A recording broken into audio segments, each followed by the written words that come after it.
Oh, we are? Are you sure? Yeah, I'm very sure. Interesting. Yeah, we're on. Well, speak. Well, we're setting up right now, so let me Lay words. hold on a second.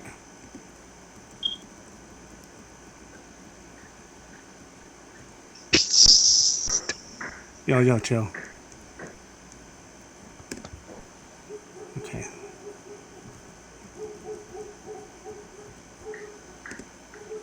All right, here we go.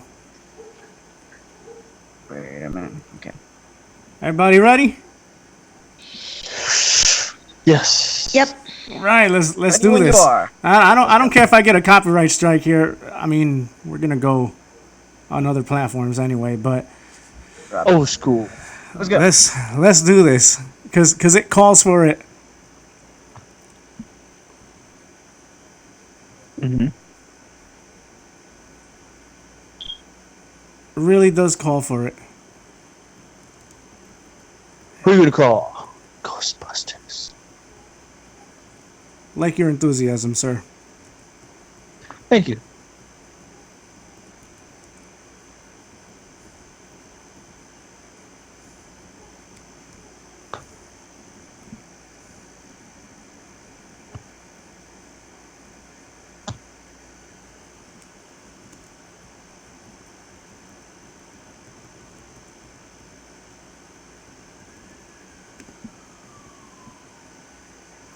And what happened to my music here?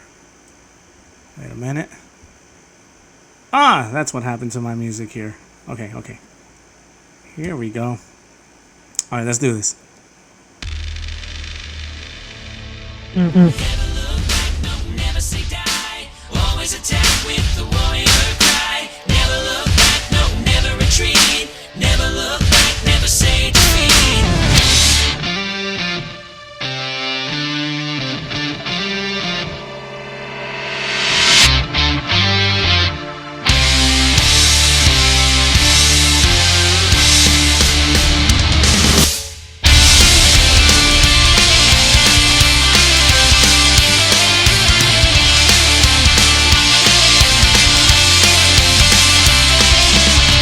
And we are ready!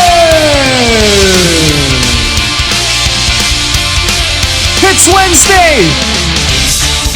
It's October the 2nd, 2019. AEW is here, ladies and gentlemen. Elite Warriors. We are ENTHooligins. I am your host, Baby Boy. And alongside me, I have Eddie. That's right, my newest colleague. Alongside him is Lil Crystal, and alongside us is Big Ness. This is for real, ladies and gentlemen. This is really happening tonight, 8 p.m. on TNT. AEW brings you Dynamite. It's going to be 2 hours of solid wrestling action. I should really be promoting for them right now. What do you guys say? Wow, I just got chills right now. I got goosebumps. Oh my god. So it all begins tonight after so much anticipation, so much build-up. It's finally here. It's finally here. And if you're an avid wrestling fan, this is Christmas. Come early. Yes, Christmas in October. And ladies and gentlemen, the chat room is open. You guys can chat me. You guys can send me a WhatsApp, and I'll holler right back at you. Also, you can comment down below if you happen to catch this video on VOD afterwards. We are also on other platforms like Spotify, like Anchor, and Apple Podcasts, Google coming soon, and so much more. You can also follow us, our music, if you want some pleasure for your ears, on SoundCloud. You can listen to yours truly, and you can also listen to Big Ness. That's right, folks. You can also follow our social media pages on the ENTHooligins Twitter and Facebook pages, alongside with my personal Twitter account, where you can harass me if you want, or you could be nice, pick and choose. You just have to find out I how choose I am her. going to respond and do not interrupt my reads, sir, ever again. Anyway, if anyone wants to get some shout-outs out of the way, I will pass the mic to Ness, Crystal, Eddie. Shout out to Julie, shout out to everyone at the center, shout out to Tony, shout out to Anthony, shout out to Joe. What's up? I don't remember his last name. Somebody help me. Thank you. Shout out to you, buddy. Thank you.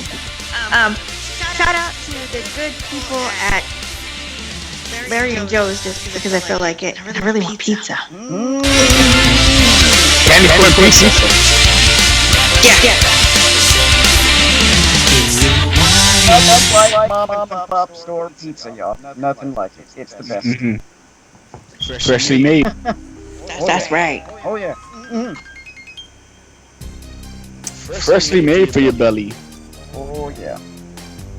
Well, you might get a little heartburn afterwards, but it's okay. It's worth it. Am I? Oh, Just turn it shout out to Chris. Am I missing anybody? I know I am. You're missing the world.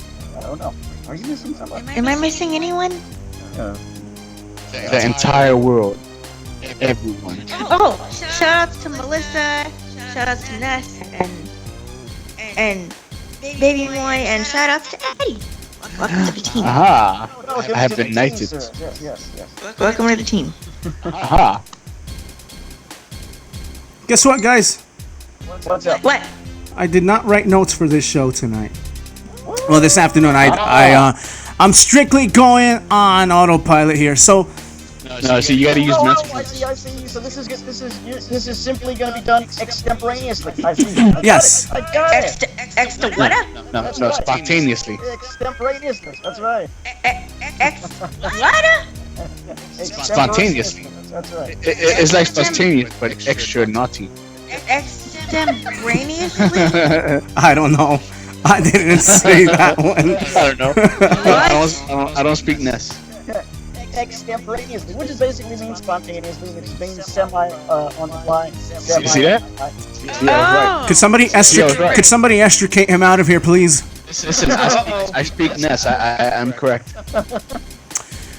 So, let's start with this. Is it a war? Is it not a war between NXT and AEW? It is a war. Even if you don't think it is, it is. Explain. Elaborate. Oh, Monday night, the Monday Night War.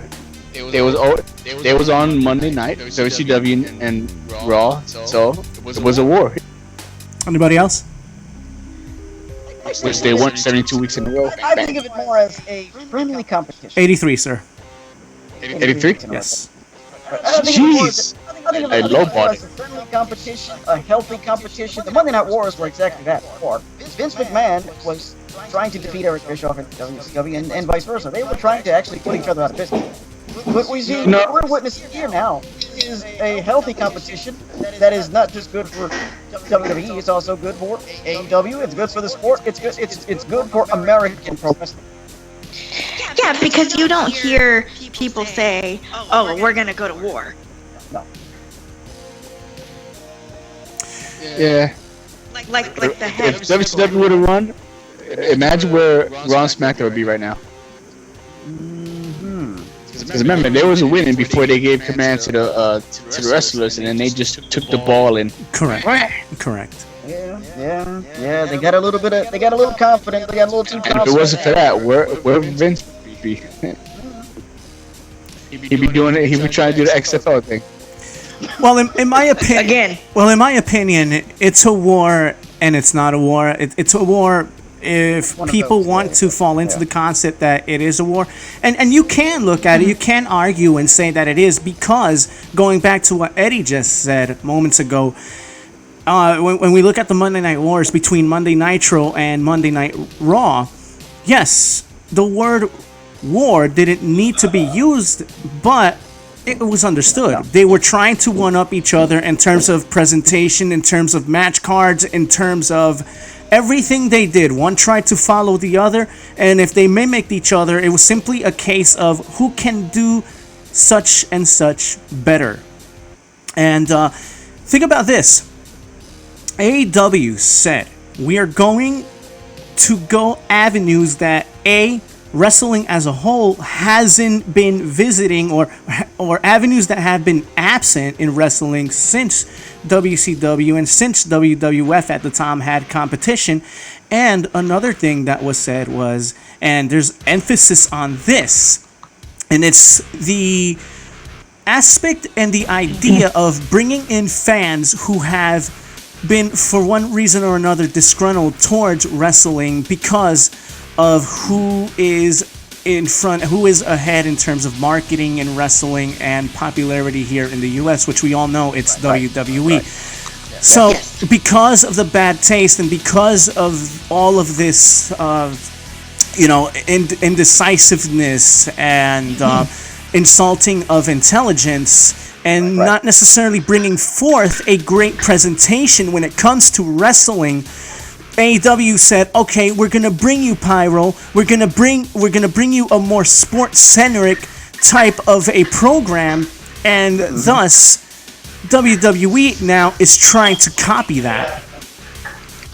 Yeah, and I think it's a really good wake-up call for WWE, because if you saw Raw on Monday, in my opinion, it felt like a pro wrestling show that I was watching. Somewhat. It wasn't even WoW either. Let's not hype it up. Well, they brought back fireworks. Exactly, they brought back. Because had it not been for AEW, you really think we would have fireworks? You really think we would have light shows, laser shows? You really think they would? Do you think Vince was doing that to save money for XFL? That's a great question. He's already put money aside for that. That's already done. Yeah, but like, why hold off on fireworks? Vince McMahon simply has been coasting ever since he knocked off WCW. And not to mention, like they've been using cheap materials, because have you seen Baron Corbin? The throne broke. Yes, at the end of Monday night. At the end of Monday Night Raw on this past week. Randy Orton broke character. Yeah, he was. You saw him hunched over, laughing his ass off, basically. Oh wow! Yeah, you know what I'm gonna do? I'm gonna screen share it after the after the show, so you guys could see it through my Skype. Yeah. Oh my. Yeah, it was so funny, man. Like he was just like Baron Corbin. He was laughing too. He was. But he didn't fall though. He got the. No, he noticed it breaking, but still.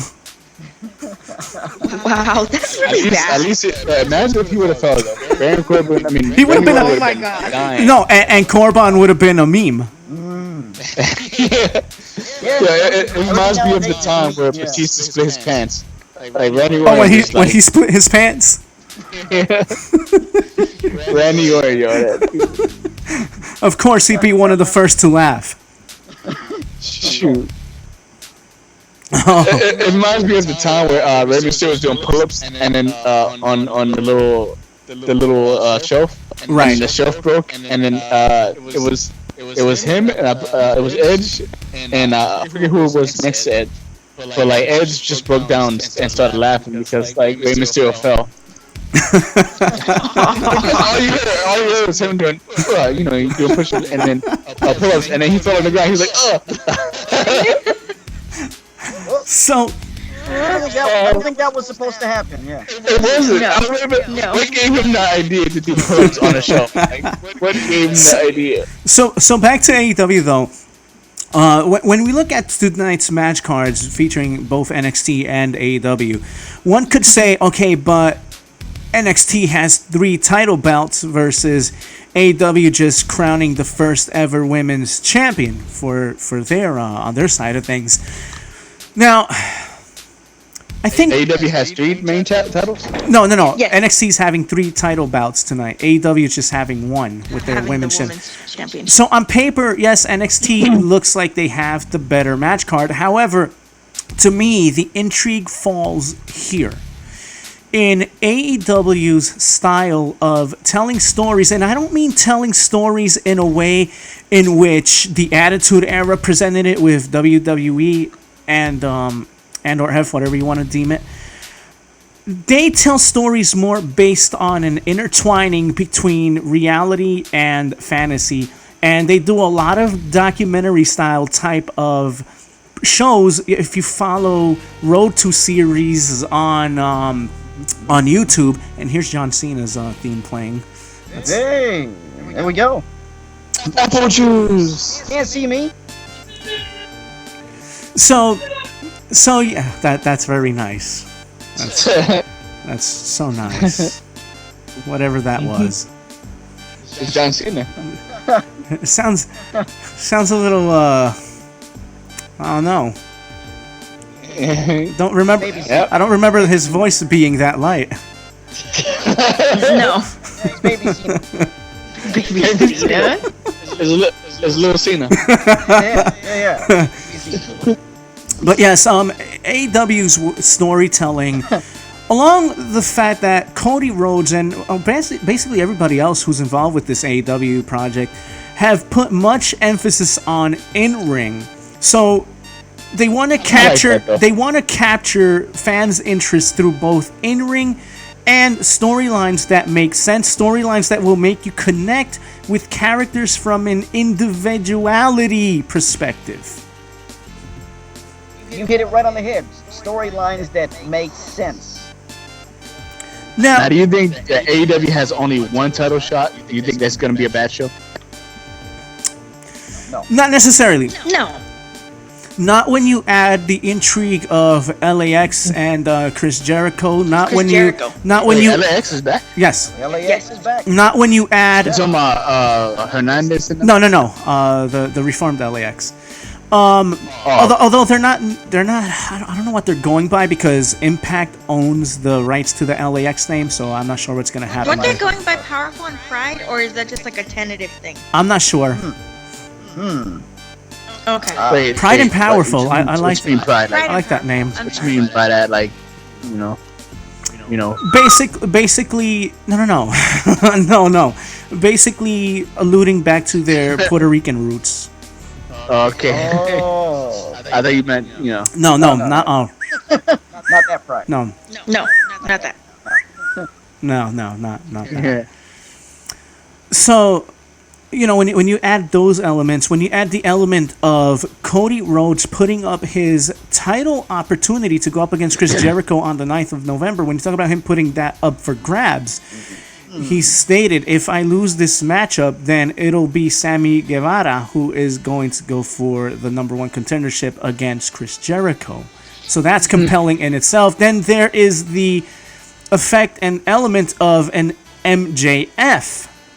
Oh man, yeah. What seeds are going to be planted You know there? what I want to see? I want to see Nia Jax go to AEW so I can see Nia Jax versus Awesome Kong. You would. Hey, that would be a good match. No, that would actually be good. I think Nia Yeah. Jax would complement that, given how stiff she is in the ring. Yes. Who? Awesome Kong or Nia Jax? Nia Jax, I think it would Nia complement Jax. her. I think Awesome Kong can teach her a thing or two. I believe that too.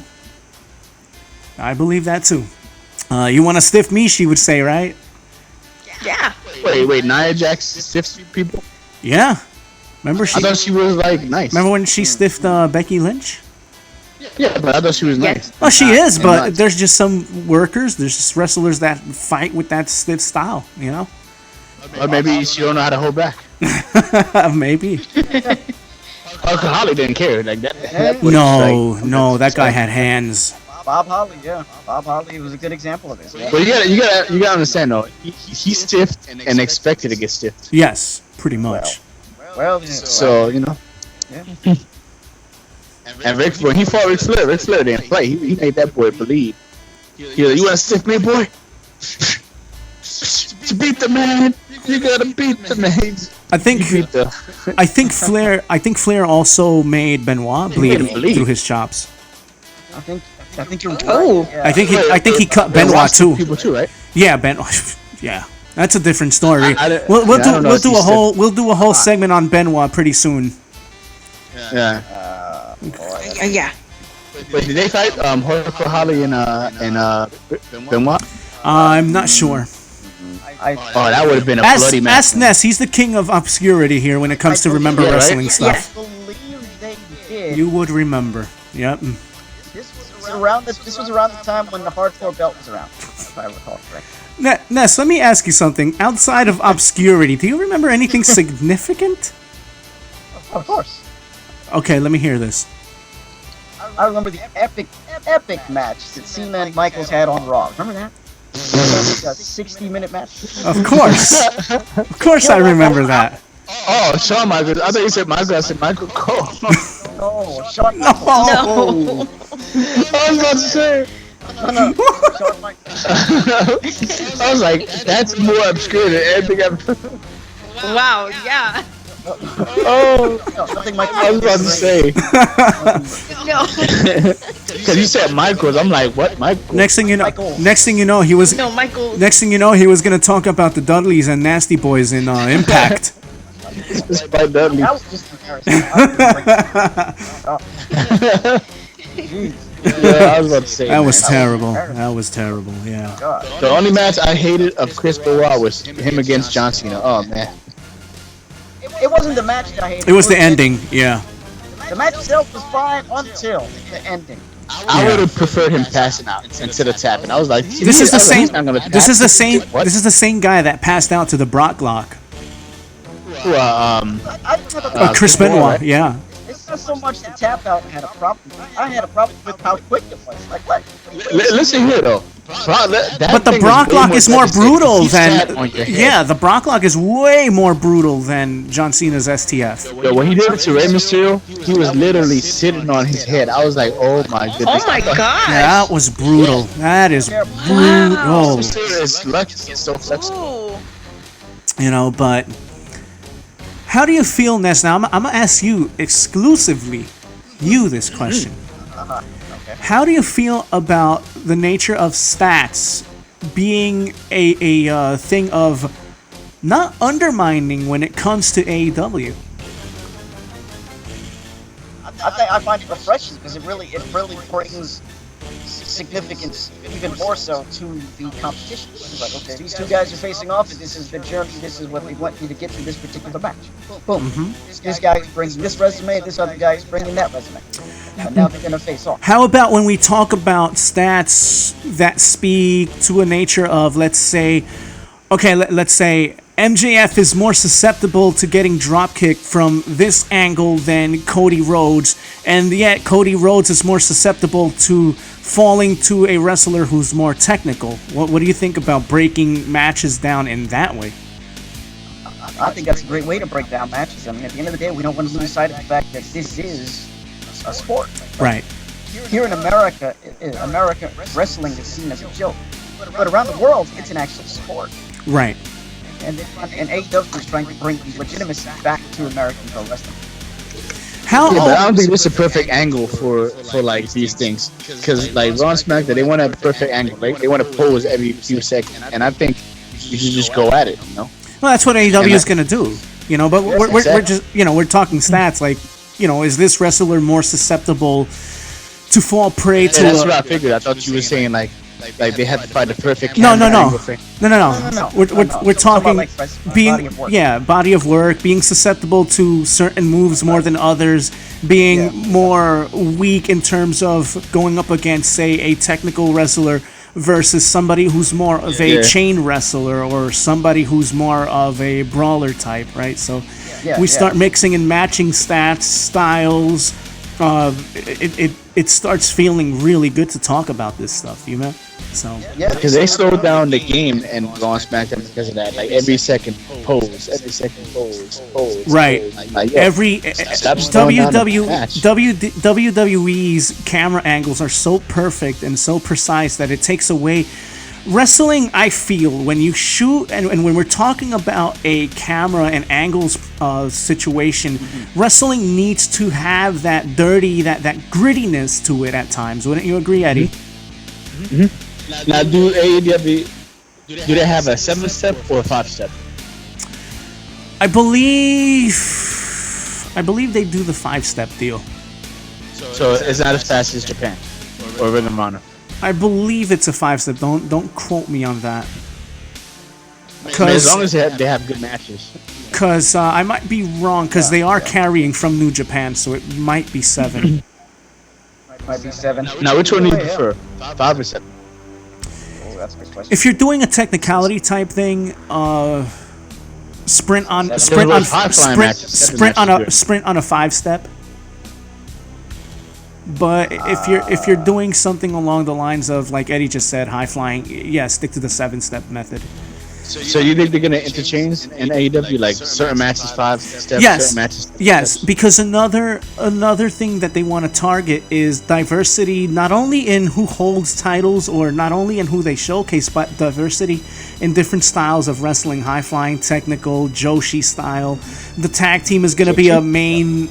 Not Yoshi, Joshi. That's a Japanese. It's a Japanese style of wrestling, kind of like it's a hybrid. It's a hybrid of strong style and technical mat wrestling, like Kurt Angle based. I see that. Now, strong style means you just stiff someone, right? Yes.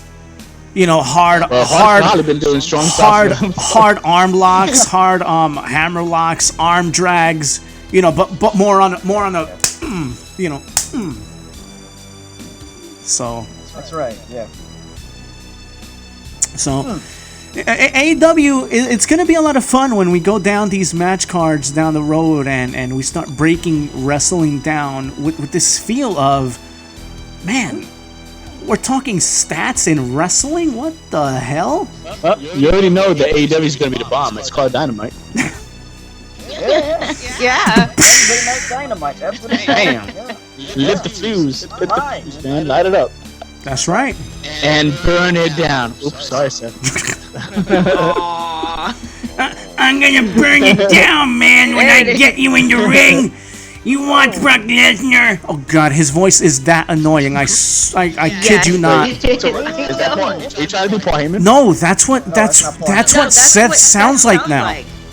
That's what Seth Rollins sounds like? Now, yes. I'm gonna burn it down, man. Yeah. I don't think he sounds that bad. Sounds terrible, bro. He could play the Wicked Witch of the West or the what is it? He looks like it. I give you that. Yeah, but props to him that he got married to Becky Lynch. I'm gonna burn it down, man. Yeah. He got married to the man. Oh yeah. Oh, he wants to get us kicked off of YouTube. Right. He got married to the man. Yeah, Becky Lynch. Well, Oh man. well, I'm gonna say it. I think when it comes to the relationship, Becky Lynch is the man because Seth has proven to be nothing but a little bitch. Ooh, dang, language. Wow. Oh, there's a reason I say that. Listen, this is the same guy who pulled down his Twitter because he couldn't handle the fact that people were on his ass due to the fact that he got sour over a comment that Sasha Banks had made about him. What? He did? And what was the comment? What was the comment? What was the comment? It was basically it was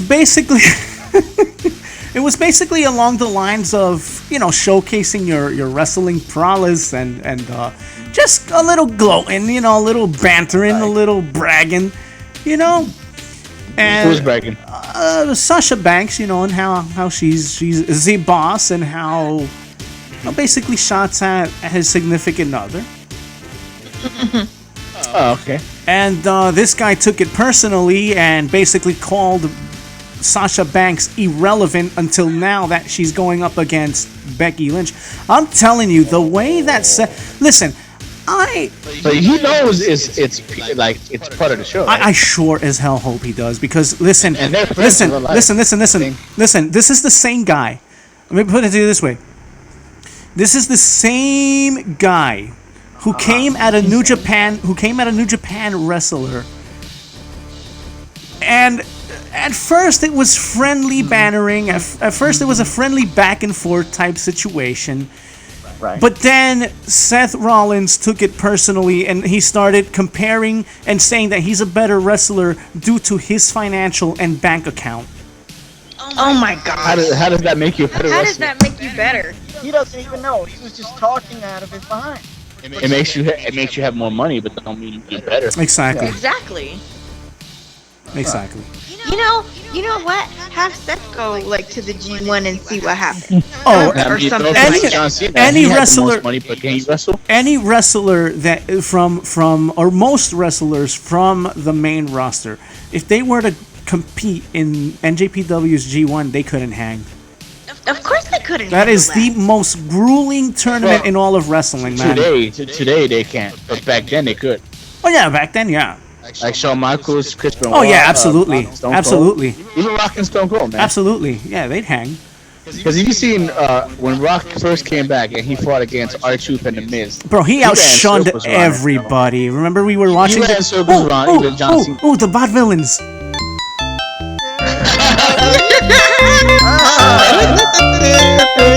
Yeah. Hey man, I like the Vaudevillains. I gotta have this my ringtone. You know what? That's my line. Get the mushrooms. Yep. One up. Mario, guys, Mario. Yeah. Mario. Yeah, that's a funny song, man. What was that? That's what that plays when you can't go through a passageway, like when it pulls you back. Uh-huh. No, that's when you take damage. Yeah, that too. Oh, okay. Yeah, it's cool. That's what that means. So, what are we gonna talk about? Since this music is in the background, I don't think we can concentrate. We're gonna talk about the No. Vaudevillains. The Vaudevillains. I like the Vaudevillains. They were There we cool. go. Ladies and gentlemen. Oh! Yeah. Uh-huh. Go ahead, let's wrap. Go ahead. Oh, James. There we go. The fun is over. I know, right? All right. So tag team wrestling. Vince McMahon doesn't like tag team wrestling, but here's When Why? are you supposed to, like, hold bring on. it back? But here's a stat for you. Check this out. Vince McMahon says that he doesn't like tag team wrestling because it doesn't generate money, quote unquote. But yet, all of his main events for totality of about 9 months have been 6-man tag team matches. Oh my goodness. Isn't that getting old? Isn't that contradictory of what you just Yeah. said? Okay, but he does this. Rinse, repeat, the same guys, the same rotation what I over. think he's Hold doing? on. And not with legitimate tag teams either. Right. I think he's trying to make us get tired of tag team titles, championships. I think that's why he's trying to be like, see, they suck. He has no, to- they So- suck. so- You make it suck. Yes. So he's trying to make them look like they're jokes, like the 24/7 Yeah, he's trying to prove the title. point. He's trying to prove the point and saying that tag team sucks. So he's saying if we want tag teams, I'm gonna give it to you. Right. Now, Ness, I want you to sound off on something here. I think it's your turn.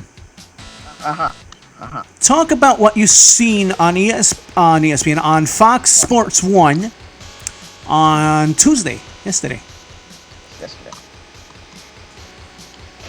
So, as everybody knows, SmackDown is premiering Friday on Fox.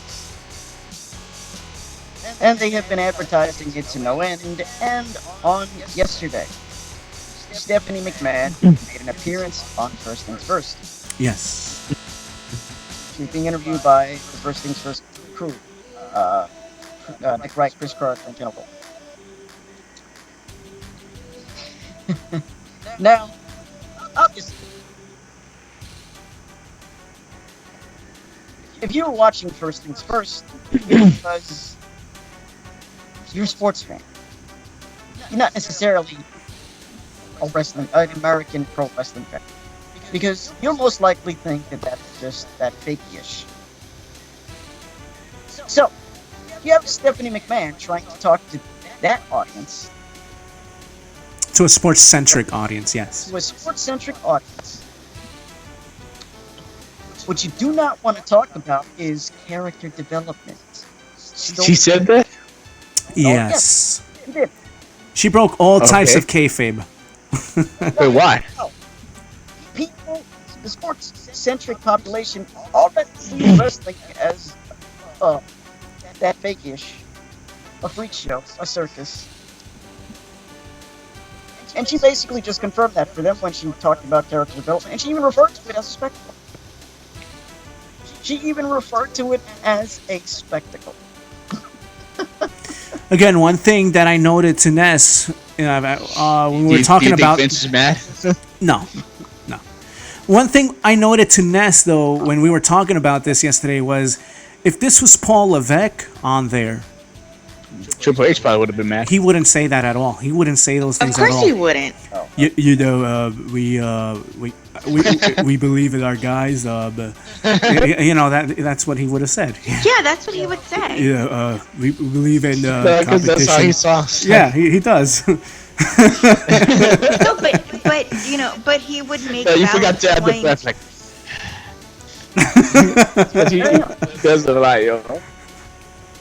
He'd talk about the competition aspect of things. He'd talk about the importance of titles. Because I've heard this guy on his media scrums when he's... I think he means it, though. Which, by the He way, does. He did when he was on First Things First. When WWE first landed this deal with Fox. And he was talking about the premiere of the pre-show where they're going to run everything down. That Right, show they're gonna have. right, yes. Oh yeah. I don't know why they have the pre-show. The pre-show is just pointless. Not when you insert CM Punk's name in the hat. No. And I'm not talking about myself here, but I know most people are going to gravitate towards that. Yay, CM Punk. I might check one or two episodes. People want CM Punk back to fight, not to commentate. Now that was yesterday. That was and I as a former wrestling fan and a longtime sports fan, I was not moved by this. I'm like, okay, you're talking to me about character development. Yeah, I mean, I understand all this because I was a former wrestling fan. But you're talking to a predominantly sports-centric audience on a sports talk. Right. They don't want to hear about character development. They want to hear about competition. Why should they tune in on that? Why? So Cody was pretty much asked similar questions at last night's media scrum as well. And his answer to that similar question was, yes, we do believe in stories, but our stories are a little different in a sense that we focus on characters not only from a wrestler's and wrestling's aspect of things, but we focus on their personal lives as well. We tell you about their journeys. We have docu-series that you can check out on YouTube, like I mentioned earlier, the Road to series. We want people not only to see them as personalities that you see in a ring, but we want you to get to know our guys, our ladies, from a somewhat of a personal note as well, because how else do you present a boxing event to people? How else do you present a UFC event to people? You have these countdown shows where you get a glimpse of their lives, of what they went through, of everything that they've had to endure. So I look at AEW and that's what I see. I see people like, for example, Brandon Cutler. Who is Brandon Cutler? Brandon Cutler was somebody who was living in a trash apartment, somebody who came out of poverty, somebody who was on and off with wrestling because of his financial situations. Mm-hmm. Mm-hmm. And someone who... So basically what you're saying is you give them something real. Right. Yes. Even though it is, Right. Yeah. Because in a sense it is real. Right. Yeah, and I think characters should be relatable. Oh, I can, like, for example, Dustin Thomas, and no legs. Yes, that's what he goes by. No legs, Dustin Thomas. No legs. Yeah, he does have no legs, right? Yeah, he chose that for himself though. Yeah. He's like, and it's because we as a conglomerate, Ness, me and Baby Moy, we can relate to that because, well, you know what? We have a disability too. Right. But like him, let that define us. Right. You know, and that's what I mean by I think that each character should be relatable. How can we relate to people? You know, how could you relate to MJF? Right? Well, I can relate to MJF because he's kind of like this stick it to the man, right? Thing like, Well, I don't care about anybody. Well, I don't think MJF is a great example because he's a prime example of someone who is very old school, very you know, he believes in not breaking kayfabe unless, right? So I don't. But you know, you this is interesting. You mentioned this. You mentioned Cody Rhodes doing an interview. Who, you know, is still an active wrestler. But He did the opposite of just Stephanie. No, he did the opposite of Kofi Kingston. Go ahead, bro. Bring me with Coast. Who was on First Things First on Monday. Kofi? Kofi Kingston. Okay. Was being interviewed on Monday on First Things First. Same very show that Stephanie McMahon was on. On the same day or the different day? Monday. That was on Monday. Yeah, he was on. He was on with Jenna Wolf and CC. Jenna Wolf, Chris Carter, and Nick Wright on Monday.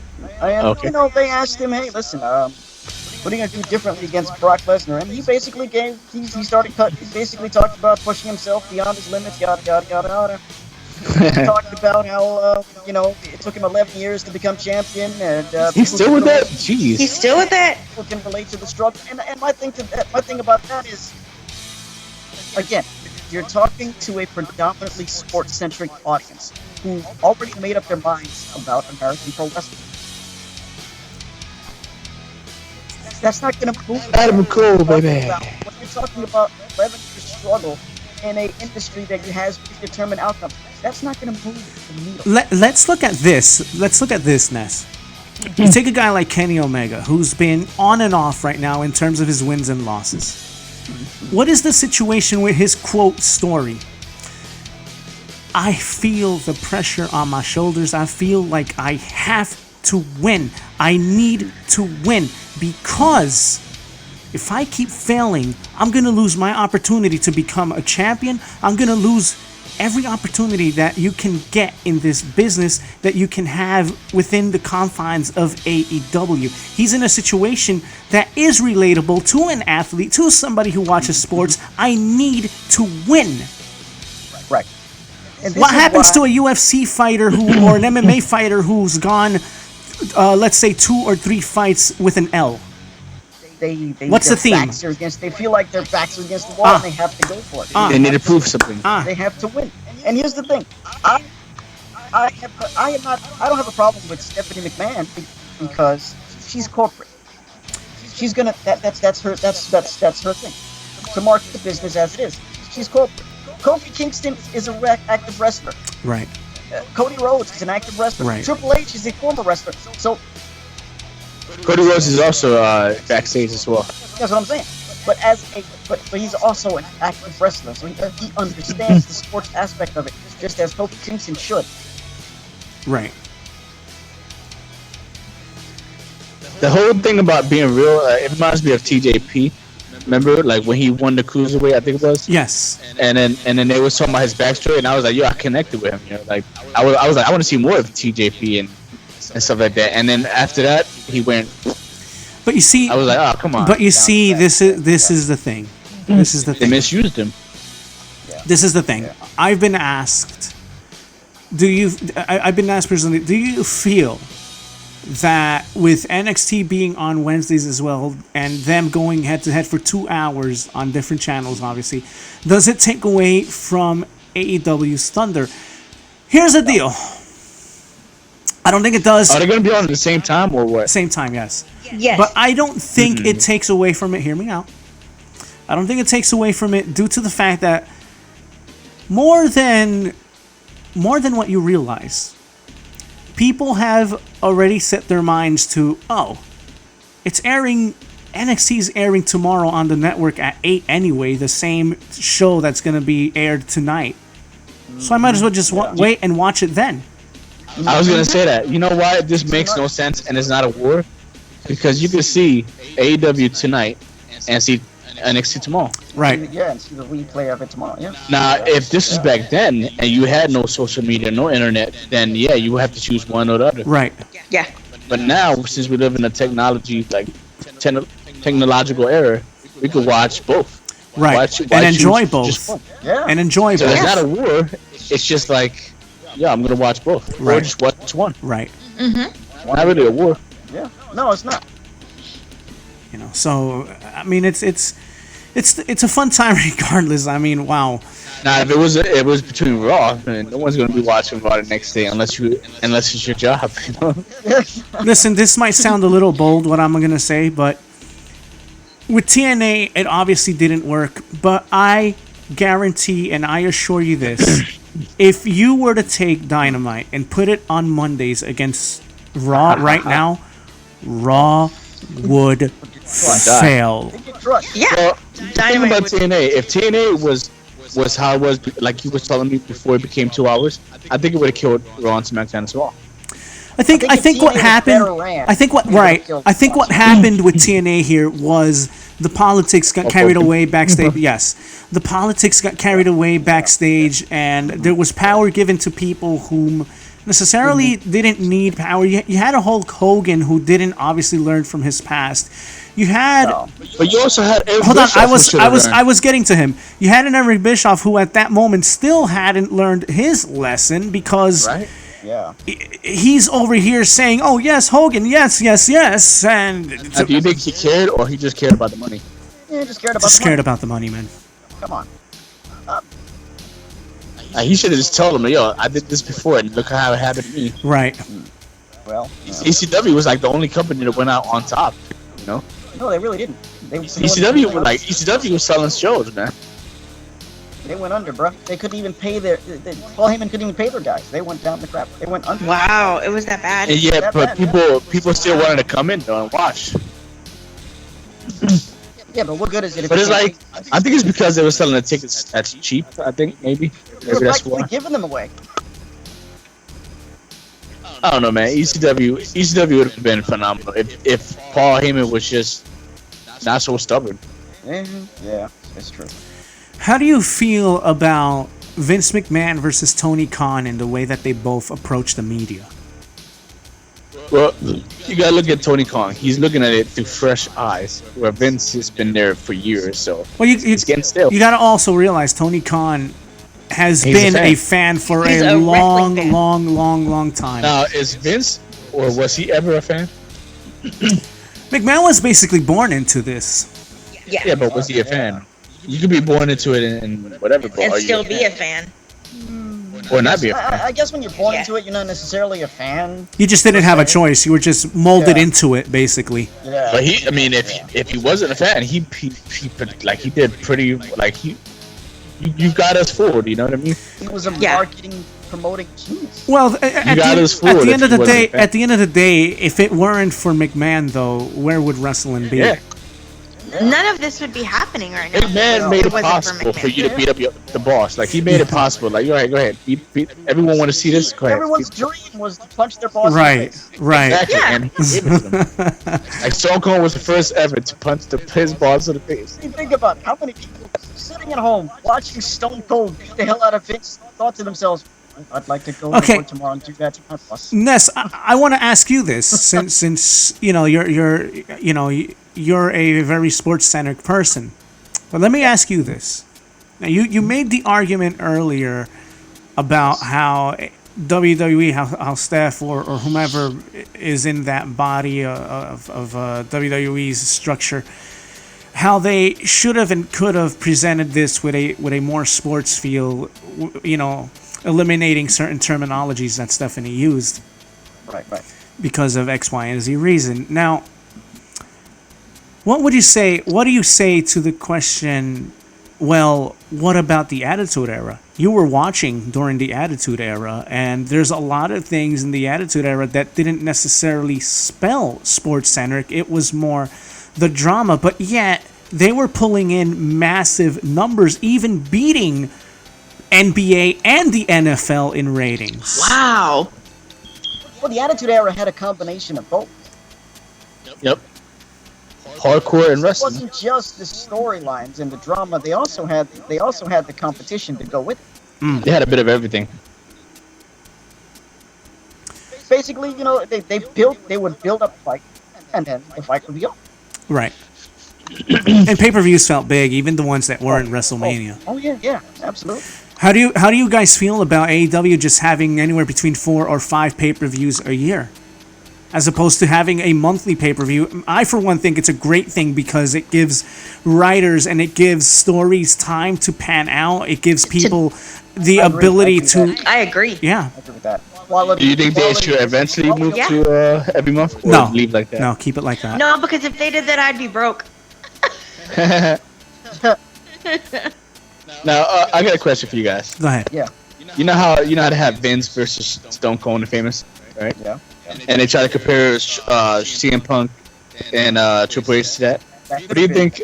What do you think of them comparing Kevin Owens and Shane McMahon to that? Doesn't hold up a candle. No. Yeah, CM Punk and Triple H would work better. It could have worked. It could have worked had certain things happened better. Had the politics backstage not gotten crazy like they did. Triple H and CM Punk could have. CM Punk and Shane would have been great. CM Punk and Triple H could have definitely mimicked that. Exactly, because Triple H got the fortitude. Right. I mean, Shane maybe, but Shane he doesn't have the mean backbone like. Yeah, not like only Vince. that, but Hunter's got that look too. You know. Yeah, exactly. It's like Triple H has that mean outlook, and Right. he has that he could play a bad guy. Right. Shane does not play a good bad No, he guy. comes off cross very dorky. Yeah. Yeah. With Vince, when like he plays the bad guy, he has that look. Like Yes. he's like, oh, shut up. Yes. Yeah. Yeah. So Shane, it's not like Just McMahon's facial expressions alone are I enough guess to. Shane is kind of like the Miz in a way, annoying. Yeah. Yeah. I Yeah, agree. but it's funny that you say that because I thought Miz was annoying, but now I like him. Oh no, I still I don't like him. I like Miz as a heel. I don't like good guy Miz at all. Yeah, I don't like either one. You can, I can take it and leave him. Oh, okay. An acquired taste. Okay. You can just go home. You can go home with Maurice. And your reality TV show. Yeah, I mean, yeah. I So actually you can sat through just stick some to Miz and Mrs. I sat through some episodes of that. Oh my gosh, it was horrible. Keys Nobody cares about her family. keys stuff. keys to success for AEW. One at a time. I gotta tell you what, man. He married Maurice. He did good. That's one key to success for the Miz. Good. No, we're not talking about Miz here. Come on. Hey, he did good. Go ahead, Ness. Okay. Consistency. Variety. Yeah. Consistency, most important. First and foremost. Okay. Eddie, What happened? bring him up to speed, Ness. Keys to success for AEW. Hey, Debbie, just keep doing what they're doing. Focus on Do it. everything the opposite of Raw and SmackDown. How opposite should it get though? Let me ask you that. I mean, you don't have to make it like Attitude Era-ish. It doesn't need to be. What I'm saying is like, no, you don't have to have cussing, no HLA, no swimsuit edition or whatever. No, Just they're not having that. give- They're not definitely Just not give me having wrestling, that. you know? Yeah. That's their focus. Crystal? And you don't have to cuss to prove a point. Like everyone wants to cuss up a storm in Ring of Honor. Like I think it was. Stay driven. Stay driven. Keep, like Eddie said. Like Eddie said, keep doing what you're doing. Stay driven. Don't let anything deter you from that drive that you have now. Remember that feeling.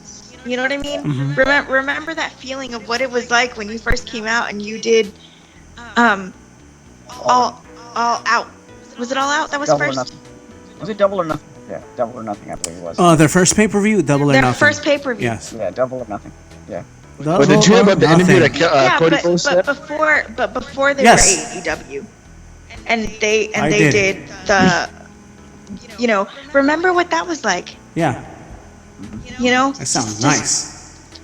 Just Why you sound like just remember Messing with the that board. and stay humble. Don't let the success and the money get to you. Yeah. Stay humble. I think Cody's gonna be a good. He should be like president. He is. He's doing good so far. He is president. Oh, he is. Oh yeah. Then stay there. Yeah, he's president, and Tony Khan. president. Tony Khan obviously is the big boy. Yeah. But like, I think like he should have control, but not too much control. But he Maybe said go out. he said some awesome things to his people yesterday. He said, Triple H, did you Ric Flair. read the transcript, Eddie? I catch most of it. Yeah, he basically was telling. You think Vinnie Mac? Yeah, he had some great things to say about McMahon, about his time with and subsequently this is playing. He bit Randy Orton too. He thanked John Cena and he thanked Randy Orton for his time as well, for the things that he taught him, and to his AEW guys and ladies, he said, don't be afraid. Basically, I'm going to paraphrase it here, but to not be afraid to step out there, to perform, to be your best, to do what essentially you were born to do. And one thing he emphasized was never be afraid to ask a question, because that's the only way that we can learn and we can grow and journey together. Absolutely. And also, I think they should not be afraid to play a gimmick. You know what I mean? Because we all know wrestling has its storylines and its characters and whatever. And if you go out there and you play a gimmick, but you don't believe, Nobody else is gonna believe it. Right. Because look at Danny Bryan. Look at the gimmicks that he was given, and he ran with it. And Danny Bryan, Oh, yes. That's he a great ran example. and took the ball. That's a great example. Yes. I mean, he could have took that gimmick and was like, "Ugh, I hate this. I hate that." I think somebody And- who's very and he succeeded. I think somebody who's very undermined, speaking of people who take gimmicks and make wonders with it, is R-Truth. Definitely. Yeah, But exactly. look what he's doing with the. I mean, I know. We've said that the 24/7 title is a joke, right? Yes. But look what he's done with it. Yes. And another person that I think How has many not times- taken it I'm is sorry, Dolph I Ziggler. didn't- Dolph Oh, Ziggler? yeah. Wow. Dolph That's a Ziggler. great example, yeah. Yeah, Dolph Ziggles. That's why I was laughing. Like he just, he doesn't take what he's given and push it. Sometimes I think Right. he tries. I don't know. He tries, but it doesn't make it believable. You know what I mean? Yeah. I think like- And I think that's- his voice too is a hindrance. Yes. and that's what you want in a storyline, because like Hey, let me tell you something now, Goldberg. It's really sad, man. He is so sad. Goldberg, you want to fight me right now, Goldberg? Yeah. oh yeah. Oh, yeah. Oh no, and I knew he was gonna lose to Goldberg. Come on, Dolph Ziggler is like Sami Zayn, Sami Zayn and Dolph Ziggler. They should form a tag team. Yeah. The Job Squad again. Yeah, reformed. The wrestling Right, carries the storyline, and And JPW You is the want- best example of that. yes, The best example of yes, that. and Everything that and you want to NJP make it believable. Yeah, and everything that NJPW does is very in-ring oriented, and it's such a But simple don't they, when they finish a match, like the next match starts like as soon as Like- possible? boom, Yes. boom, boom, boom, boom. Yes. Yes. Now, do you think that's good, or like people need That's like a break, that's like, yo, absolutely give that's No, absolutely that's fine. absolutely fantastic. That's absolutely fine. One thing that I also give NJPW a lot of credit for is their developmental system. How they have the New Japan dojos, and they also have the Lions program, which is for the young Yes. and up and coming comers. You know what I like about Japan? They give 110%. They do. Yeah, they they do. really do. They don't give 100. They don't give less than 100. They give 110. They really They do. go plus. It's But full, that's the thing. That's the thing, man. Like wrestling everywhere else around the world is a sport. Like and an let me actual sport. and let me explain another thing to you guys. I talked about earlier I think how it is, honestly. I talked earlier about how WWE does a lot of rinse and repeat and the same matches over and over again. New Japan can give you the same match. We can get, for example, Okada versus let's say, for example, who could? Moxley? No, not Moxley. Okada. Suzuki? No, not Minoru. Okada. Naito? No, not Tatsuya Naito. I'm thinking How about Kota we have, Ibushi. Kota Kenny Omega Ibushi. versus Chris Jericho? No. Oh, Coda? Kota Ibushi versus Okada. They can give you that match. I'm gonna just pick a number at random. They can give you that match 4 times. And 4 out of 4 times, they're going to give you a different match every single solitary time. Every single solitary time, which is why the New Japan fan base doesn't get burned out. Because it's always different. Now, how do you establish a good record? You know what I mean? Like, for instance, Kenny Omega, he has a win-loss record, you know, where he won some and lost some. How do you establish to make a successful superstar? How many times should you lose? That's a great question.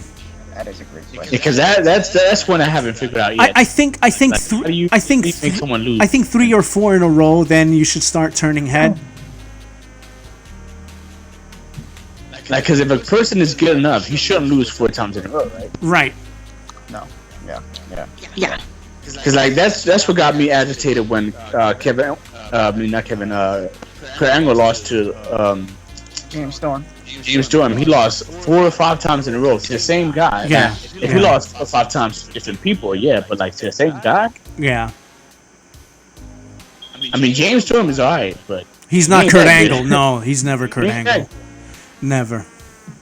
You know, but I think 3 or 4 losses in a row should then constitute you going down. Unless it's in a story mode, list. when Eddie Guerrero lost to Rey Mysterio that many times, it worked because it was storyline angle. Well, not only that, but every time they did something, it was always different. Going back to that, like a different match. it goes back to that New Japan deal, you know. Yeah, And let's not forget, they've both had New Japan exposure. So again, when you take that, and that's one thing that AEW have under their belt, that a lot of their people have seen and have been and have gone through that New Japan way of things. And I think that New Japan helped to open a lot of eyes here in America in terms of what wrestling should be. Yes, this is true. Yeah, speaking of Rey Mysterio, is his son gonna be an athlete pretty soon? His son, his son could bump his son could bump his ass like the best of them, bro. I gotta give him that. Wow, 619. wow, he could. How do you get so tall in the years since Eddie Guerrero died? Remember? He could bump, bro. He could bump. Because when CM Punk was talking to him, like, he was so small, and now look at him. Yeah, big dude, big dude. He could bump. Like, he was so tiny compared to like CM Punk. He's such a natural, bro, bumping like, and the way that Brock just snatched him out of that chair, like, Just it was great. He did kind of struggle to pick him up though. Brock stumbled at the beginning. Yeah, he almost lost. Brock almost lost grip of him. Well, do you think it's because like, oh man, I'm gonna do this to a teenager basically? I think Brock just got. Brock just got a little excited. Oh, you think he don't care? No, Brock just got a little excited there, but they regrouped. And Ray's son was absolute professional, absolutely. Right. Now, do you think he's gonna be a performer soon, or like absolutely, still gotta wait? Absolutely a performer. So he's gonna be a performer soon. Yes. Not later. Soon.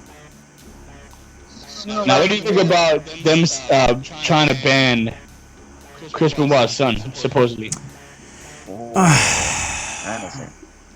All right. Chris Benoit's son David has ties with Cody Rhodes. So the fact that you're in with Cody, that's great points for you. And he has expressed that he wants to wrestle for AEW. He's made it clear.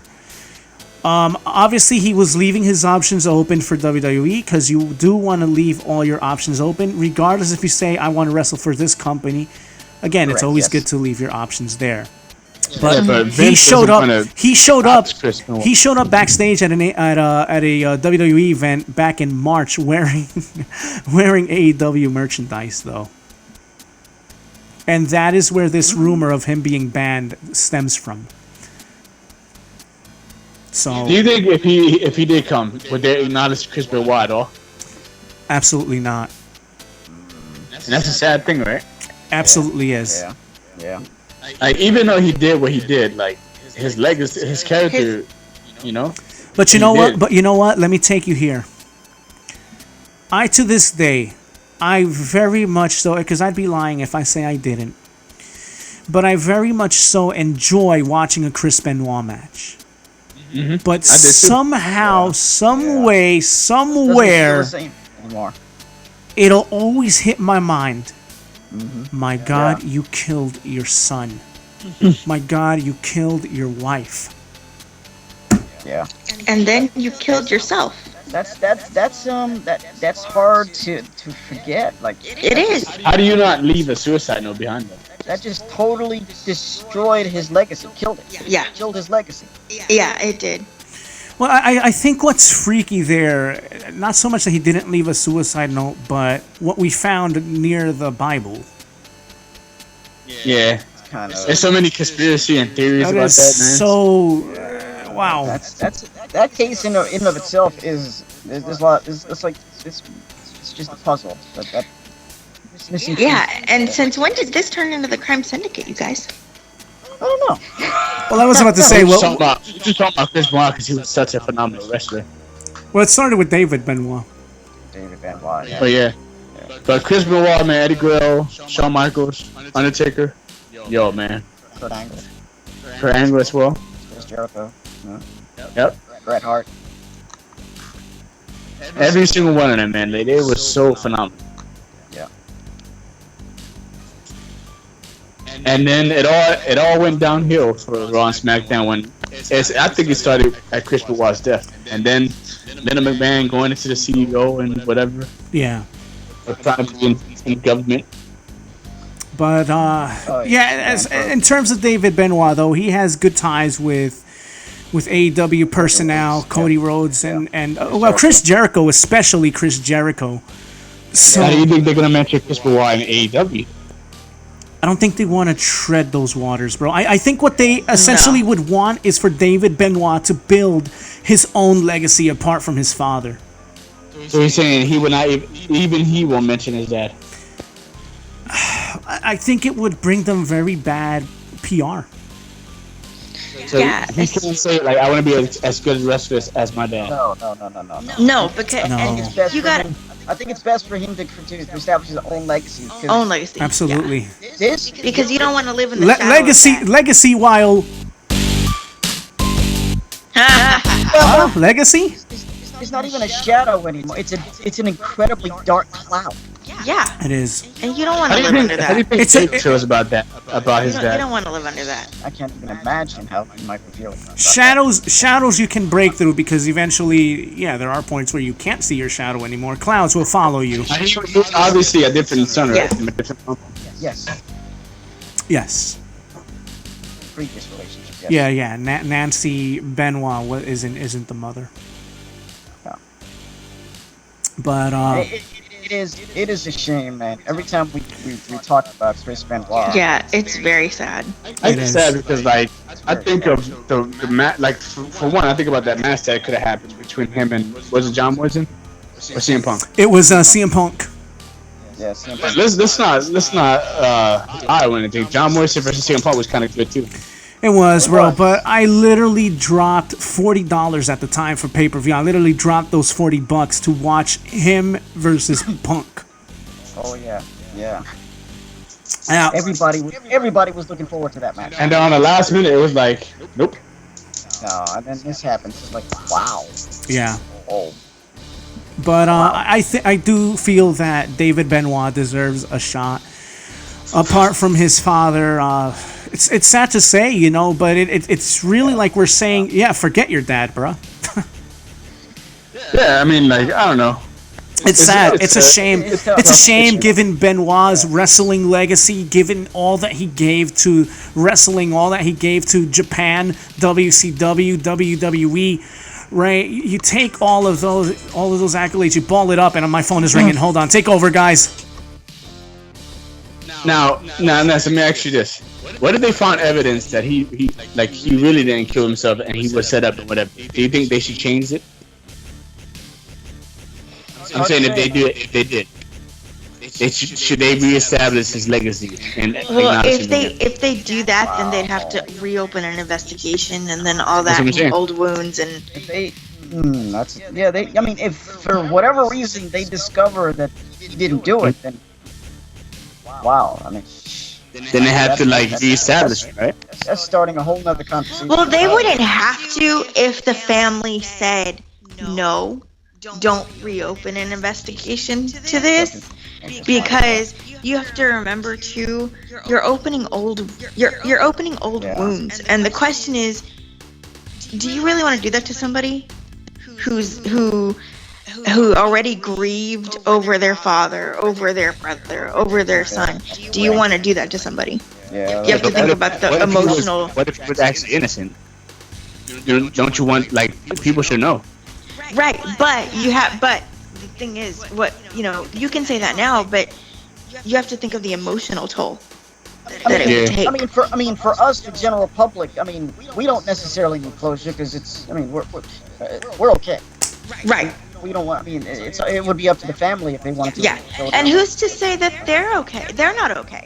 Well, I don't know about you, but when Chris Benoit and Eddie Guerrero died, I took it personally. I was like, jeez, man. I grew up with these guys. Well, yeah, of course. I shed genuine tears when Guerrero passed away. I really did. That hit me so hard. I drew a picture about him because of that. I was like, him and Rey Mysterio. That just shocked me, man. That hit me so hard. I did shed tears for Chris Benoit too, but I stopped shedding them after 30 minutes to an hour into that eulogy/tribute show, because the more they kept talking about, oh, he kept to himself. Oh, Benoit was this, that type of person. I'm like, in the back of my mind, as much as I wanted to fight the feeling and the urge of thinking it, I'm like, you don't think, do you? I had the same thought too. I don't know, man. I didn't think about that at the time. Nah. I did, bro. I couldn't shake it off. Yeah. It was nagging at me too. You also gotta admit, if he did do it, right? If it's 100% proof that he did do it, he was did you see the autopsy that he did? Yes. You mean the brain examination by Chris Nowinski? Yeah, he had the brain of an 80-year-old. Yes. Not to mention he was depressed. He was taking antidepressants and steroids, so he was all messed up. So that still could have factored into it. That still could have suggested that he did it. Yeah, I know. And perhaps but that's still. But really, but it's one of those, right? If you that means you're under the influence when you did it. So it was you, but it really wasn't you. You know what I mean? But you could sit here and speculate all day long, right? Mm-hmm. But at the end of the day, that's why he killed himself. If that was the case. Because he was like, crap, I did this, did I do this? And then he was like, he can't live with himself, and bam. Yeah. Because some people have done that, where they kill people accidentally because they was under the influence. And he was way more than under the influence. He had, his concussions and depression, like I said, taking steroids. Everything created a monster. Well, basically, yes. The toxicology report really, he was under the influence. He had a lot of drugs in his system. Mm-hmm. He had a bunch of stuff, man. Antidepressants, and then he was messed up over Eddie Guerrero. Because when that happened, Eddie Guerrero died for how long? How long has he been dead for? 2 years. For 2 years? Yeah, 2 years. Man, I don't know, man. That one's kind of crazy. I guess you could still be depressed for 2 years about that. Eddie Guerrero had written. I don't mean to interrupt you, but just to follow this up, Eddie Guerrero. Chris Benoit was writing journal entries, and in these journal entries, now this is according to Benoit's father, according to his dad, the journal entries came across as a Chris Benoit who was talking to Eddie Guerrero, because in the journal entries, he also goes to explain that Eddie was talking to him in his dreams. Now, do you think this is him dealing with his depression with Eddie? Absolutely. Absolutely. Yeah. Yeah. Without Because without a doubt. subconsciously, what happens when you lose someone that you love and you're extremely close to, subconsciously you want them there. Right. Some people do say when you're intoxicated like that, it does open spiritual doors and stuff like that. Yeah. But even if you're not intoxicated like that, like the way Benoit was, you still subconsciously want them there. But it brings it out more when you're under the influence of something. Right. Yes. Yeah, whether it be alcohol or drugs. Or drugs, or both even. Both, yeah. You know. Because he had a combination of steroids, antidepressants, and sleep medication, if I'm not mistaken. Yes. Wasn't he on Oxycontin too? Oxycontin, yeah, he was. And Oxycontin, they stopped prescribing it because of the suicidal rate. People would OD on it. Yeah. It's a crazy That's situation. probably another influence why he killed himself too. The one thing I'm baffled by in this particular is the timeline. What do you mean? The timeline in which this was. Okay, so let's start with Friday. Friday, which is the 23rd, if I'm not mistaken. Yes, correct. Friday the 23rd 23rd of June. is when it was reported that he killed, I believe, his wife. Yes. Yes. And then the next day he kills the son. What? So wait. He didn't kill him on the same day? Wait. He waited a whole day to kill his son? That seems to be the timeline is Now, how did I know that he waited that long to do that? I don't know. That's a good question. How can you tell if someone died a day after? I guess they measure it their by the brain's inactivity and such. And they also measure it by the temperature. But wasn't he autistic? The body temp. Son? Yes, he was. He had the So how do you know if it was inactive? he had the big ears and stuff too. I don't know what that I don't know what that what that's called, where you develop the big ears too. Well, I mean, just I know with because Down you're syndrome, he has autistic, small ears. just because you're autistic doesn't mean you don't have brain activity, because you do have brain activity in your brain. Yeah, of course. Even if you're low functioning to where It just works differently. That's all. But is that You that's can't- what I'm saying. It's not as it's different. Yeah. And I'm baffled by this because I've seen plenty of cases of murder-suicides, and they usually don't happen within a 3-day span. no, they don't. They happen right then and there, bang, bang, bang. Exactly, that's what I'm saying. So something. It's like, and it's not a traditional case, you know what I mean? Like, and then like I Well, said, but then on suicide, the legal side, no. But then on the Sunday of that, Right. but then on the Makes no sense. Sunday of that pay-per-view where he was going to face CM Punk, at 4 something in the morning, he's texting Chavo, everything is, everything's cool. The dogs are near the pool. It's just even the cops. What in the know how to- world does that mean? Yeah. Even the cops are like, "What the heck is going on? I don't know what this case is about." Because even they were baffled, because it was like usually when a person commits suicide, they No. 100% leave a suicide. Well, no, not Not necessarily. necessarily, but yeah. Most of the time they do, yes. Most of the time they do, but there are those cases where they don't. And Now you were most of the talking. time they usually just off themselves. They don't take people with them. Yes. Now you were talking about suicide earlier. Let's think of the Jonestown incident. I think I should. What happened with I that? think I should retitle this podcast. what happened? What I know, right? happened with It's that? It's not serious, right? You know what happened with that? Basically, 900 people killed themselves, but they didn't wait. Wait, was this a cult? Yes. Yeah, was this like the Millerites movement? No, the Jonestown massacre. Oh, okay. Oh, okay. Wow. But those people weren't like those people were just crazy though. Yeah, Well, yeah. I don't think you can compare that, because you're dealing with somebody who's under the dictatorship and leadership of a Right, puppet but I master. wasn't- Yeah. Right, Yeah. but I wasn't comparing. I was just saying it didn't take 3 days. They just did it like that. Yeah. That's because they killed themselves. That's what I'm saying. Like, usually murder-suicides happen bang, bang, bang. Yeah. I kill you, then And I kill yes, someone. exactly. Like, Right, and that's that's why all I I was thought, saying. like, I he did wasn't it. comparing. I was just saying it That's doesn't what- take 3 days. That's what. With Chris Benoit, I thought he killed his wife and son on the same day, and then he just couldn't take it. He was like, Right, he that's said what I that- thought. And I thought he sat with the bodies No, like for 2 days. this Crap, happened. I This didn't even know what I did. This happened within the span of 5 days, Saturday, Sunday, Monday, 3 days.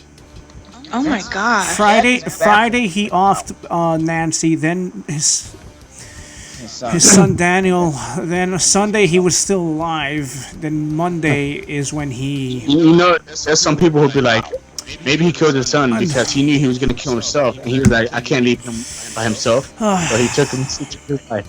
There's some people who would say that, like he did mercy. Or but- maybe who knew what kind of level his son had of autism, and he thought, well, my son can't survive on Without me. Yeah. without me, Without mom. and that's a burden. Yeah. Yeah, because he was like, because he knew he was gonna, like, he probably, like, let's say he killed his wife, right? And he was under the influence, and then he was like, crap, I just did that. I'm gonna kill myself, right? But I Yeah. can't leave the boy alone. So he Right. killed him out of mercy. Yeah, because he thought he was but doing then him they a say favor. that he put him in a crippler crossface, which is kind of crazy. Like, Yeah, he put them in the crossways, which is his Why? finishing move. then that would assume that he was under the influence again because he thought he was in a match or whatever, you know? Yeah, but not even in a match was he that harsh. You Yeah, know. but he killed somebody. Yeah. Oh, yeah. Unless he did it the same amount, but his son couldn't handle it. You know what I'm saying? Because he is a kid and he did it to an adult. Wait, so he put in his- the system, so I highly doubt he was In his right mind. in his right mind. Because listen, adults and kids are different. So if you put the kid under the same pressure you put on an adult, a kid would die. That's a good point. Yeah. That is true. Yeah. So when the cops found the wife and the son, they were both in his finisher, or what? Yeah, what was this? When- What did they find? Like, what was? There's really not much in terms of the shape and/or forms that they found the other two bodies in. The thing is that this timeline is what has me baffled about this. Yeah. Even to this It's very the day. weirdest timeline of all time. Like a murder-suicide in 3 days. What? Yeah. How does that even happen? And then you have the Bible next to you. Like, Yeah. even, Yeah. To add more to That Wasn't is it open- that is just it was open to What was it? Wow. like, instead of a suicide note, you see the Bible there. The Bible. Wow. Like he didn't even leave a suicide note saying why he did what he did. It just happened. Like, let's say if he was sorry for I doing it. really hope it wasn't open to "For God So Loved the World." But this goes to show That that would be. Yeah. I mean, just the principality I'm of willing the to- Bible being open is. Is Yeah, there's some people who says like, you ever seen Bird Box? yes. Yes, sir. I have. Well, Yeah. Bird Box is people who see this thing, right? That makes people crazy, but the crazy people are already normal. Like the crazy people are normal ones in there because they can't be crazy because they're already crazy. Right. So what they do is they're sending people to heaven because they seen the glory of this thing. So basically, they made it like rapture happen, basically in the movie. I see. So they was trying to send them to the Maker because, like, it's the mercy. Yeah, but in reality, this shadow, whatever it was like dark. Mm-hmm. This is like a made up, but it's a combination of all the legend stories. But the crazy thing here is that there was never any previous reports of Benoit attempting suicide. Right. No, not at all. But that's the thing. Like people that commit suicide, they genuinely, Let's factor in. Go ahead. they genuinely try to commit suicide 2, Yes. 3, 4 times. But let's factor Yes. in. Let's factor in the crook doctor. What you mean, there was a What do you crooked mean? doctor? There was a crooked doctor. Yeah, Yes. the doctor who prescribed him all this crap. Why would Really? he do that? Yeah. This was a WWE doctor? No, this was outside of WWE's doctors. I believe this was a psychiatrist. Correct. Why would he? Why? So wait. He was also he was also in medication? charge of Daniel's medications, from what I know. Oh. Really? Yes. Danny Bryan? No. His son, No, Daniel Benoit. his son. His son, Daniel Benoit. His son. Oh What? my gosh. Yeah, no, this wasn't a So- WWE doctor. This was. So you think he made him go crazy on purpose? Probably. There knows? is so much to this. Or it could be like, you know, it could be like the Michael Jackson thing. How Michael. Yeah, kept honestly, saying- I saw David Benoit, and he looks like him around the eye, like you know, he has no sleep, kind of like Chris Benoit. He looks like what? What?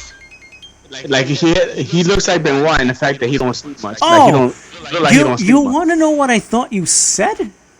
What I said? I thought you said he looks like Hitler around the eyes. No. Wow. I said he looks like Chris Benoit around the eye because it looks like you don't sleep. So what I was saying was maybe it could have been like the MJ thing where Michael Jackson would pay off doctors to prescribe him stuff. Well, he called his stuff milk, but it was like cocaine, right? Pretty much. It was like a cocktail of Yeah. cocaine and morphine. Yeah. Ugh. No, thank you.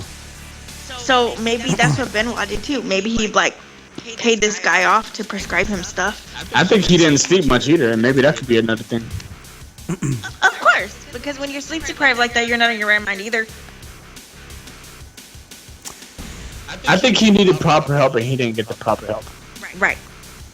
Oh, needless to say, going back to the original question, yes, David Benoit should build his own legacy, and again, sadly, Of course. his dad won't be mentioned at all, and shouldn't be mentioned at all.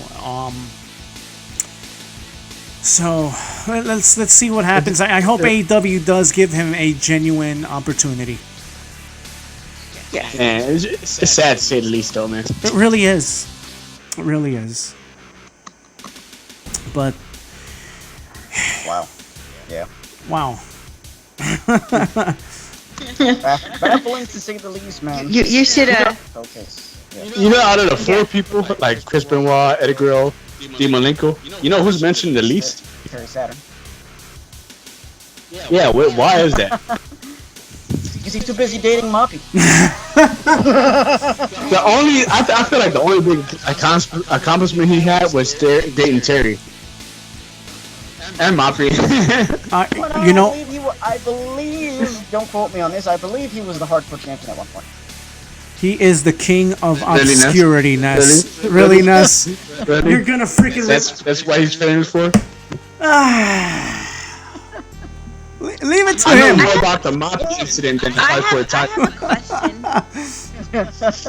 My question is, what did you call it? Moppy or mopping incident? No, The Moppy, that's thing. the mop that he used to talk to. Yeah, man, he used to talk French to kiss him. all the time. he had a gimmick where he would talk to a mop. And he would kiss it like, Oh my man. god! Literally, kissed him yeah. up. Yeah, he did. Because it was like Terry. I think he got the mop confused with Terry, so he was like, you know what, Terry, be gone. This is my new Terry. I believe, yeah, he was hardcore champion, and I believe he was also US, was it Intercontinental? The hardcore title meant nothing because everyone became hardcore talents. It's basically the 21st No, century. at that time, it means something. Actually, every title meant something back then. Every title was meant to be something. Yeah, it did back then. Now, Now, this is one thing I want AEW to do as well. Like you mentioned, not only the title, but every segment, let it mean something. Not like Yes. you got one segment that means something, then you got four filler matches, I believe and then you got that AEW will build upon their mid card. They're gonna have a very solid foundation in their mid card, and my time is now. And I also think that AEW isn't going to be saturated with many titles. So it's going to go back to the case where, remember, if you won the Intercontinental Championship, that put you in line to be runner-up potentially for the big boy, for the big title. Well, listen. Back then, like Ness said, every title was important. Even though they had a lot of titles, every single one was important. Right, but I do believe that the less belts you have, the more hunger you're gonna have as an athlete. Yeah. So you're gonna want to win that Intercontinental Championship. So if you have that Intercontinental Championship there, then obviously your mid-card guys and ladies, even if you have that'll be the that'll be what's gonna catapult them towards Like, the championship, towards the there was heavyweight. matches because I was like, even the matches I didn't care for, I was like, yo, this is a good match. It was kind of like, remember how you was telling me about UFC? Yeah. And you're saying like, I don't know anything about this guy. Oh, this is a good match. Yes. It was like that. Like you'd be like, oh, Spike Dudley. I don't want to watch this. And then you could have a good match, and you'd be like, oh, crap. I wasn't expecting that. You know? Yeah. Like every match was fire, and I think it's all about the quality, not quantity. You could have like 52 matches and like 10 of them be good, or you can have 20 matches and 20 be good. Right. Which one do you prefer? You hit it right on the head. Quality, not quantity. Right, and I think again that's what AEW is going to present. I think what they want is something that'll make sense overall, something that you know, and you know, you're gonna have that one or two matches obviously that aren't gonna hit. It always happens. It even happened in the Attitude Era, you know. It even happened during the Ruthless Aggression Era. I mean, you can never and you'll never have a perfect showing. I'll give you a prime example of this. Okay, so all right. Kane versus Chavo Guerrero, WrestleMania. God, that was terrible. What? I had no idea that even happened. Yeah, it was as short as King What versus the hell? That match was so short. That's why you don't remember. I remember that match though because it was Daniel Bryan. Yeah, it was. That's why I'm saying that you don't remember that match because it was short. What the hell? Let's get out of here. Let's leave you with that, Mr. Obscurity. Now, with AEW, do you think it was calculated for them to be on Wednesday night? Same thing as NXT? They were going between Tuesday and Wednesday. Now, the only reason Tuesday didn't really work out for them is the fact that NBA TV is on Tuesdays at certain points. Yes. So right now, soon they'll be coming back on again. Right. So Wednesdays was more of a clearer shot for them. Yeah. Now for Raw, do you think they competed with AEW on Wednesday or the same thing? Well, you got to be fair. NXT has always been on Wednesdays from the get-go, so. Yes. So why? True. Don't fix it. Right. Yeah. That's what I was saying. Was it calculated on both parts to be like, yo, we're not going to compete with Raw and SmackDown. We're going to take it to the biggest show, NXT. Well, if it is or isn't, let's just say it is, then I think it just kind of worked out that way because given the scheduling of the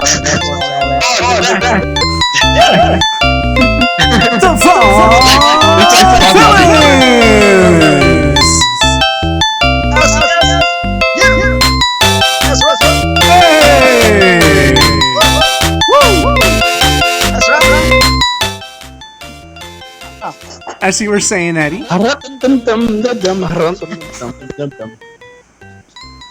it just happened to work out that way, given the schedules of the respective networks and everything like that. I don't know, man. I don't think it's gonna be competition because, again, like you could catch both shows. Why catch one? That's a great point. Yeah, because there's still. I mean, and now what people forget is there's on demand too, with your cable subscription. Yeah, pretty much. That's just the way it goes. Yeah. And oh my gosh, that's catchy. Is it? I know, right? You know what it makes me want? Get ice cream. It makes you just like ice cream. Yay! Ice cream. Like you watching them old black and white television. Like cartoons. Oh yeah. Yeah, I mean that's what they were trying to get with, but Let me in. Oh gosh, that's. Aww. Yeah. Nice. But AEW, man. Well, I wish them nothing but the best of luck. They're going places. I know it. I could feel it. They named their show Dynamite, which you know why. Oh yeah. I could feel it, man. I don't know. It's coming. They're here. And you know Fuse has been lit. one cool thing also that Cody said. One cool thing that Cody said during last night's media scrum was, we don't want to repeat the same mistakes that TNA repeated, and by no means is this going to be a place where we're going to accept all who are disgruntled with WWE. Oh yeah. Which is great. And also, you can't let the wrestlers go wild. Right. You know what I mean? Right. And that means you, Cody, like you can't let yourself go egotistic. Exactly. I don't think he will, bro. I think he very much has. Because Kevin Nash did it. I think he has very much the younger talent's interest at heart. Yes. So That's why I say, like, Triple H at first he was I think he was egotistical at first. Yes. But then he became more like Cody Rhodes. yes, absolutely. Absolutely. Whereas Cody Rhodes has become more like Triple H now from the start. Yes. You know what I mean? Yeah. Yeah. And he was he more credit. mature. I think that also comes with what his dad taught him. You know, Yeah. his dad taught him to be Definitely. humble, and you know, Yeah. there's a story that he tells also about his wife Brandy Rhodes. A while back, they were talking about how, you know, the fact that Cody is white and Brandy's black, and you know, they both tell this story, and Brandy had asked him, Cody, do you see color when you look at me? And Cody said, absolutely not, I don't.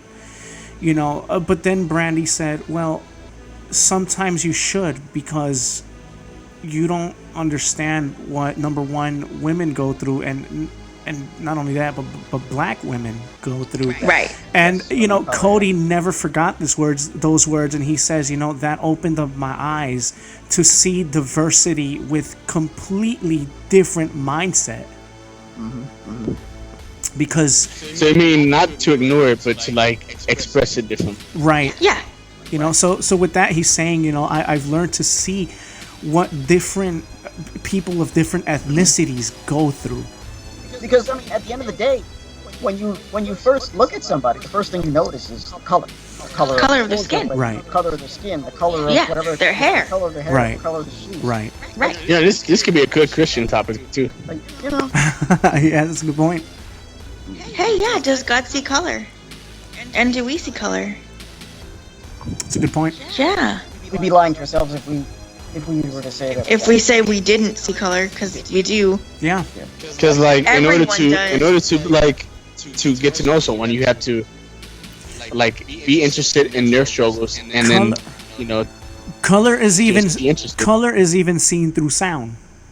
Yes, exactly. Yes, it is. Hey, yo, what up, Magic? Oh yeah, they black. Yep. Exactly. But then you find out they're not. You're like, what? Whoa, what? like Malibu's Most Wanted. Was a white boy. Yeah. Well, I'm from the hood, Malibu. Yeah, like no. Yeah, Yeah, Malibu. hey, what about this guy ending up being from the UK? Who is that? You know, Okay. that 70s show? Oh, yeah. Fez? Fez? Yeah, Fez. Yo, you didn't know where he was from. Because he was like, in my country, blah, blah, blah, blah, blah, In blah. my country, yeah. I'm like, oh, okay. You know what's funny? I didn't know he was Hispanic, like in real life. Cause he sounded more like Really? him. Oh no, like oh no, I knew I picked up on the Hispanic. Yeah, me too. You picked up on Hispanic? I definitely picked up on it. definitely did Yes. too. Wow. I don't know, thought man. it was Cause he like sounded. Hindi or something. Yeah, that's what I'm saying. Like Hindu. Yeah. I that's definitely what I picked thought. up on No, it. not really. Yeah. Yeah. That's what I assumed. I thought he was like Indian or Hindu. Yeah. 'Cause- Yeah. Not because of how he talked. Mostly it's because of his skin color. Yeah, I figured. So I was like, he can't be. But he's like what, Puerto Rican, right? Or is he Mexican? I think it's Cuban? I don't know about Cuban. I think he's Cuban. Don't Don't recall. quote me on that. I think Puerto Rican. I don't know. That's an interesting one. It But is, oh, should we get out of here, It's- guys? Yeah. We got a show to catch. Yes, Yeah, you man. do. We got a premiere. Yeah, man. Tonight, Just, 8 p.m. if you give us the ball, we'll take it all day. All right. Well, Anyway, guys, I hope you enjoyed tonight's festivities, whether you choose to watch NXT or choose to watch AEW, which most likely you will watch AEW. Have a lot of fun. Remember, guys, it doesn't need to be a war. Don't make it one. And let's just all have fun, please. Yes. And if it's your thing, hey, in everything you do, keep God number one in your life, because, hey, without him, nothing's possible, man. God is the epicenter of it all. And if that's not your thing, well, still positive vibes going your way. We don't believe in discrimination here. But with that said, ladies and gentlemen, for ENTHooligins, I'm Baby Moy. These are my people. That's Ness, that's Crystal, that's Eddie. Enjoy the show, ladies and gentlemen. Till next time, we'll be back tomorrow with Sports Vista, bringing you some football talk and a very special performance. That's right. You don't want to miss that. That will be with Baby Moy, myself, and Melissa, a.k.a. Boogie Boogs. So you don't want to miss the fun. Tomorrow. Till next time, ladies and gentlemen. Bye-bye. See ya. God bless y'all. Yeah. I was waiting for that. Let's get out of here. No, Sammy saying we're not playing you out. We could.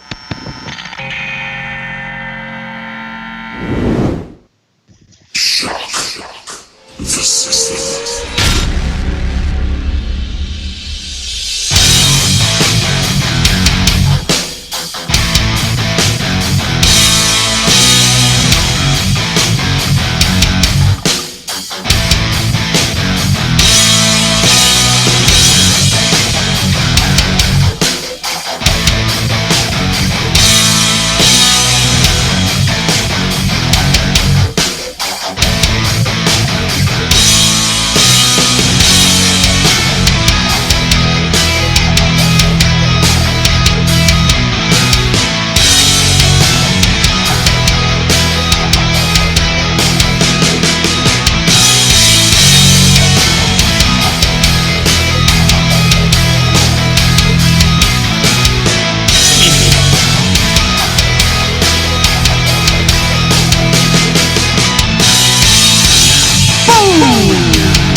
Say it out, baby. Let's get out of here.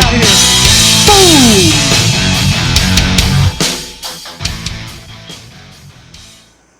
All right, let's hit that end button.